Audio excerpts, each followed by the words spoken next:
فکرشو بکن. روزی که باید بزرگترین جشن زندگیت باشه و همه چی آماده است. خانوادت، مهمونا، سفره عقد. اما درست لحظه‌ای که میخوان عروسو بیارن، به جای تو خواهر بزرگترتو میشونن کنار داماد. اونم مردی که تو سالها عاشقش بودی و هیچ کس خبر نداشت. منم اون روز دقیقاً همون آدم بودم. همون لحظه دنیام خراب شد. میخوام براتون بگم چه جهنمی گذشت به سرم. لیلا هستم، 24 ساله. دختری ساده از یه خانواده معمولی از شمال شهر. همیشه آروم و حرف گوش کن بودم. اما قلبم پر از عشق به آرمان بود. آرمان یه پسر 27 ساله با نگاه گرم و مهربون. همیشه کنارم بود. از همون اول من و آرمان با هم بزرگ شدیم. اون پسر همسایمون بود. از وقتی بچه بودیم تو کوچه با هم بازی می کردیم. اما هیچ کس نمی دونست ما چه احساسی نسبت به هم داریم. رفته رفته همه فهمیدند که ما یه جورایی بیشتر از دوستی به هم نگاه می کنیم. اما هیچ وقت علنی نشد. فقط من، آرمان و قلب هامون خبر داشت. سالها گذشت و من دانشگاه رفتم. اونم سر کار. کم کم رابطمون جدی شد. اما چون خانواده ها سخت گیر بودن، ما همه چیز رو مخفی نگه داشتیم. یعنی من و آرمان یه زندگی موازی داشتیم. بیرون من همون دختر معمولی بودم، ولی تو دل خودمون ما یه عشق پنهونی داشتیم. من یه خواهر بزرگتر داشتم. خواهرم نرگس همیشه عزیز دردونه خانواده بود. همیشه همه چیز داشت. زیبایی، اعتماد به نفس و محبتی که باعث می شد همه چشم ها به سمتش باشه. خانواده ما عاشقش بودن و همیشه می خواستن همه چیز به نفعش باشه. نرگس یه مدت برای تحصیل به خارج از کشور رفته بود. از بچگی می دونستم که آرمان پسری که عاشقش بودم همیشه چشمش به من بوده. اما هیچ وقت کسی نمی دونست. حتی وقتی من و آرمان کم کم به هم نزدیک شدیم، هیچ کس نمی خواست باور کنه که ممکنه بین من و آرمان هم چیزی باشه. خانوادم اصرار داشتن که نرگس باید زودتر ازدواج کنه. منم سعی کردم سکوت کنم و حسم رو پنهون نگه دارم. فکر می کردم با این کار همه چیز درست پیش میره. اما اشتباه کردم. داستان از وقتی پیچیده شد که خواهرم نرگس از خارج برگشت. دختری با اعتماد به نفس، خوشپوش، همه عاشقش بودن. مامانم میگفت هر مردی که نرگس رو ببینه دیگه کسی رو نمیبینه. منم با خنده رد میکردم. اما نمیدونستم یه روز همین حرف مامانم زندگی منو خراب میکنه. یکی از شبها سر میز شام مامان و بابام گفتن که یه خواستگار جدی برای نرگس پیدا شده. وقتی اسمشو گفتن خشکم زد. آرمان من بود. همون مردی که قراره همسر من بشه. حالا رسما خواستگار خواهرمه. من از شدت شوک فقط لبخند الکی زدم. تا صبح اشک ریختم. به آرمان زنگ زدم. گفتم آرمان تو چرا همچین کاری کردی؟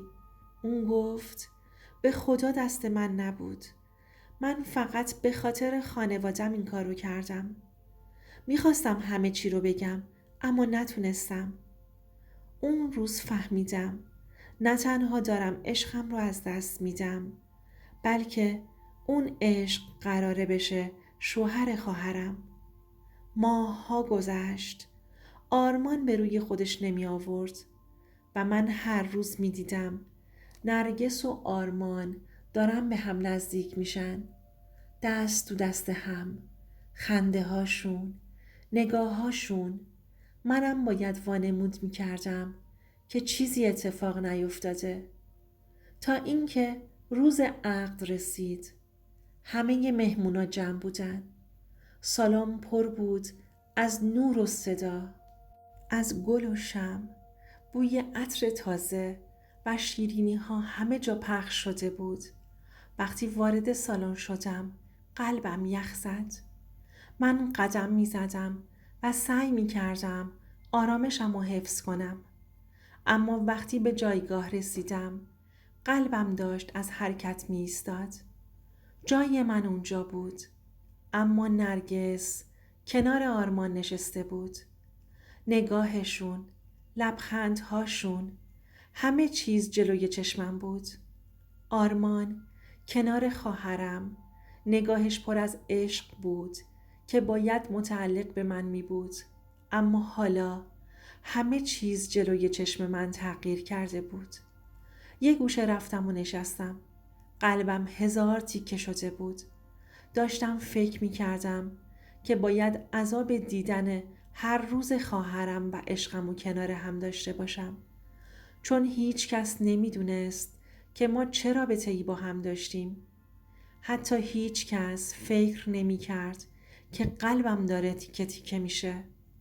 تا وقتی که ملا اومد گفتن عروس، من تو دلم دعا می کردم یه معجزه بشه، اما معجزه‌ای نشد.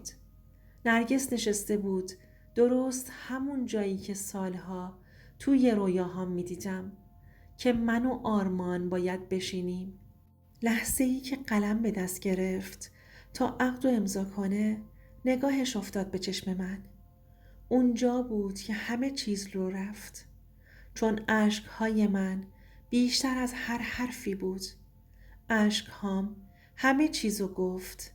نرگس دست آرمان رو کشید و گفت آرمان، تو و خواهرم به هم حسی دارید؟ شما عاشق همید؟ مهمونا شوکه شده بودن. سکوتی افتاد که انگار دنیا ایستاد. آرمان دست باچه شد. تلاش کرد توضیح بده، اما دیگه دیر شده بود و هیچ چیزی قابل برگشت نبود. خانواده ها دعوا گرفتند. گریه و فریاد همه جا پخش شد. آرمان بی آبرو شد و نرگس دل شکسته. اون شب نه تنها جشن عقد به هم خورد، بلکه 2 زندگی هم نابود شد. من و آرمان دیگه هیچ وقت حتی 1 کلمه هم با هم حرف نزدیم. نرگس هم تا مدت‌ها با هم دشمن شد. من موندم و 1 قلب پر از زخم. من فهمیدم که سکوت باعث شد همه چیز خراب بشه. سکوت یعنی نادیده گرفتن درد خودت و دیگران. خیانت فقط این نیست که بری با یکی دیگه. خیانت یعنی سکوت، یعنی پنهونکاری، یعنی نذاشتن کسی که عاشقته حق انتخاب داشته باشه. اگه اون روز آرمان راستشو به خانوادش میگفت، شاید این همه آدم زخمی نمی شدن. یادتون باشه زندگی فقط با عشق قشنگه، اما عشقی که با راستی و شجاعت باشه. هیچ وقت احساساتت رو پنهون نکن. هیچ وقت سکوت نکن، چون سکوت خیلی وقتها بدترین خیانت به خودته. زودتر بگو قبل از اینکه دیر بشه. این فقط یکی از هزاران صداییه که تا حالا شنیده نشده. اگه میخوای صدای این داستانها، صداهایی که هیچ وقت جایی گفته نشدن رو بیشتر بشنوی، همین الان ساب کن، چون اینجا توی سایه های خیانت قرار صداهایی شنیده بشن که هیچ جا نمیشنوین.